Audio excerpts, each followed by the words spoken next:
Hello, everyone. Hi. Yeah, so this is one of the most sensitive months of the year in Rwanda, and of course, it's one of those that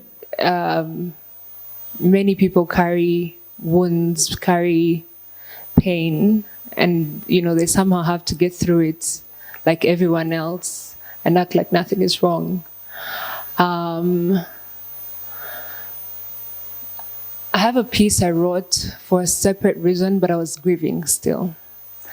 And I do not know, maybe it will be something that is worth listening to for whoever may need it. And if anyone needs it after this, they can ask me and I'll share it with someone they think would need to hear it.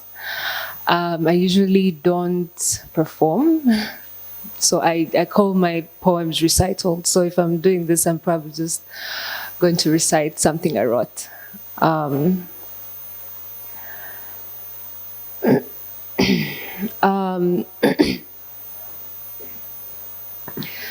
The souls we carry,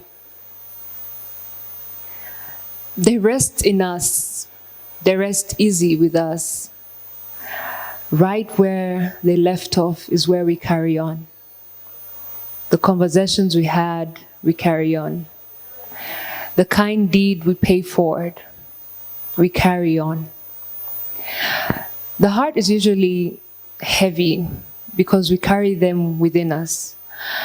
The mind drifts between, they were just here, to I feel their presence now. Because we're carrying on with them, for them. The occasional passing thoughts, wondering whether we did all we could to assure them of our love, to assure ourselves of theirs, and then wondering whether we have room for any more carrying. Wondering whose story is next, who else we have to carry. Are we even able to? Can this heart carry any more?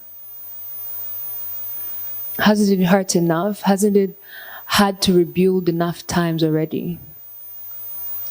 Wondering how long can we catch a break? Tired. Exhausted from the fear, almost paralyzed by it at times. But we carry on. We let fond memories of those we carry guide us. We let their affection sustain us. Certain that it's what they left us with, knowing that there'll be no seeing them. We hold on to an army of great souls etched in our hearts and us in theirs. We carry on. We find healing in what healed them. We find meaning in what drove them. We find peace in what kept them still. We seek joy in what shared days we had. We seek completion for what stories they paused. We find humility in what ultimately makes us brittle, like feathers in the wind, only hoping that the hearts we carry us on too. Yeah. So, yeah, that's it.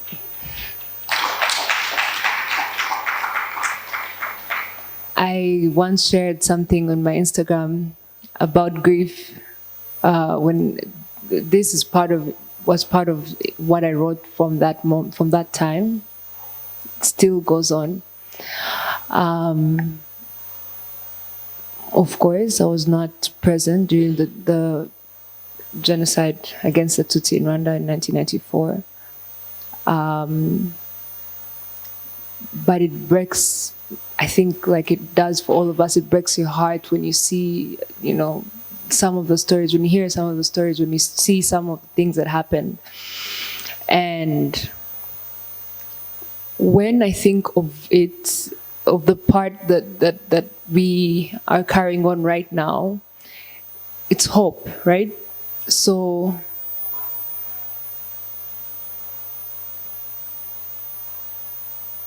when you think of someone that you lost, think of carrying on something that you loved about them. Let me make it clear. I started to think of someone I lost recently, and I was thinking, I love this one thing about them. They were generous. Absolutely, like they would take the shirt off and give it to anyone, a stranger who needs it. And I realized that one thing that you remember about someone, that one thing, for example, people who grew up hearing, maybe being told stories of their parents who were killed in a genocide, that one thing that was loved about them, be that one thing. Live your life with that one thing. So if they were generous, if they were kind to everyone, if they were warm to everyone, keep them alive by being and doing that thing that they were loved for. I think, I don't know at what point that happened, that realization came to me when I lost people I loved, and I was like, I love this thing about them, so I'm going to reflect it in my own life. And somehow it's just been a beautiful feeling to feel like they're there still. And that's all.